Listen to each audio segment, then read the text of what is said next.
Akibat ulah anaknya yang memantik amarah publik, Ibu George Sugama Halim, Linda Panjawati kini menjadi sasaran teror nomor misterius. Linda mengaku diintimidasi setiap hari oleh orang tak dikenal. Ia pun menunjukkan salah satu bukti chat yang bernada intimidatif terhadap dirinya kepada awak media pada Selasa, 18 Desember 2024. Padahal, pihak George telah menyerahkan pelaku kepada polisi dan menghormati proses hukum yang sedang berjalan. Linda berharap agar kasus ini tidak melebar kemana-mana dan tidak ada lagi upaya intimidasi terhadapnya ataupun keluarganya. Sebelumnya, Dwi Ayu Darmawati, 19, karyawati toko roti di Cakung menjadi korban penganiayaan oleh anak bos toko roti tersebut, George Sugama Halim. Penganiayaan itu berawal ketika Dwi menolak permintaan George yang menyuruhnya dengan kalimat tak sopan untuk mengantarkan makanan yang dipesan secara online ke kamarnya.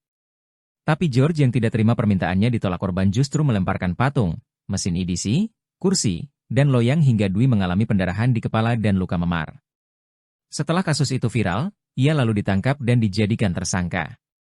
Saat dihadirkan dalam ungkap kasus di Mapolres Metro Jakarta Timur, pelaku George Sugama Halim beralasan hilaf menganiaya pegawainya, Dwi Ayu Darmawati, 19, hingga babak belur.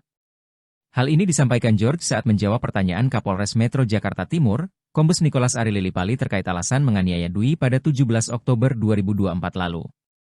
George yang mengenakan baju tahanan tak banyak bicara saat dihadirkan dalam ungkap kasus di Mapolres Metro Jakarta Timur, dia hanya tertunduk dan tampak sekali mengusap matanya.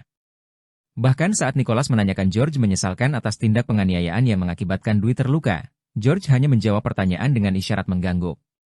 Sementara saat ditanya awak media terkait alasan saat penganiayaan sempat menyuruh Dwi untuk mengantar makanan ke kamar, George enggan menjawab pertanyaan.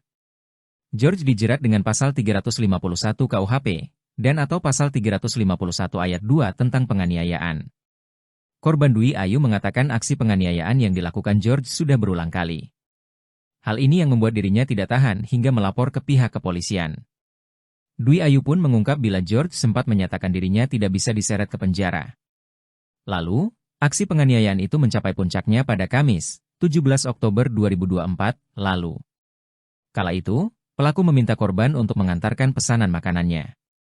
Namun permintaan itu ditolak oleh Dwi Ayu karena tengah bekerja. Apalagi, permintaan itu bukan masuk dari tugasnya dan sudah ada perjanjian dengan adik pelaku jika dia tak mau melakukan apa yang disuruh George. Bahkan, George juga menelepon ibunya yang merupakan bos korban soal penolakan yang dilakukan korban. Saat itu, ibu George malah mendukung korban dan meminta agar membawa makanan itu sendiri. Meski demikian, saat itu pelaku malah mengamuk hingga melakukan penganiayaan. Korban dilempar menggunakan beberapa barang termasuk kursi hingga membuat kepala korban bocor. Selain dirinya, Dwi pun menyebut ada korban lain yang juga merupakan karyawan yang diperlakukan serupa oleh George. Bahkan, beberapa orang pun memutuskan untuk berhenti bekerja. Untuk itu, Dwi meminta agar kasusnya bisa diselesaikan secara cepat oleh pihak kepolisian agar ada efek jera untuk George dan tidak menimbulkan korban lain.